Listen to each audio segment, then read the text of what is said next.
കോഴിക്കോട് താമരശ്ശേരിയിൽ fresh cut മാലിന്യ സംസ്കരണ പ്ലാന്റിനെതിരായ സമരത്തിനിടെ സംഘർഷമുണ്ടായ സംഭവത്തിൽ 300-ലധികം പേർക്കെതിരെ പോലീസ് കേസെടുത്തു.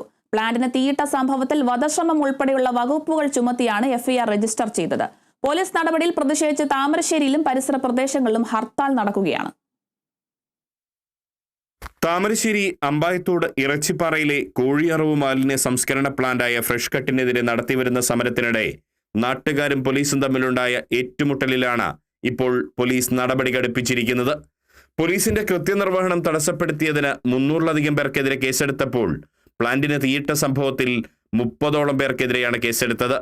പ്ലാന്റിന് തീയിട്ടവർക്ക് തൊഴിലാളികളെ കൊല്ലണമെന്ന് ലക്ഷ്യമുണ്ടായിരുന്നതായി എഫ്ഐആറിൽ പോലീസ് പറയുന്നു. 5 കോടിയോളം രൂപയുടെ നഷ്ടമുണ്ടായി എന്നാണ് പോലീസ് റിപ്പോർട്ട്.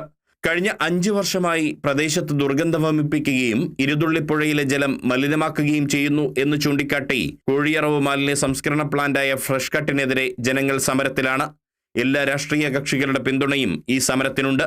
മാലിന്യവുമായി വന്ന വാഹനം പോലീസ് കാവലിൽ പ്ലാന്റിലേക്ക് കടത്താൻ ശ്രമിച്ചതിനെ തുടർന്നുണ്ടായ പ്രകോപനത്തിലാണ് ഇന്നലെ സമരക്കാർ പ്രതിഷേധം ശക്തമാക്കിയത്. സമരക്കാർക്കെതിരെ പോലീസ് ഗ്രനേഡ് പ്രയോഗിക്കുകയും ലാത്തിചാർജ് നടത്തുകയും ചെയ്തതോടെയാണ് സംഘർഷം തുടങ്ങിയത്.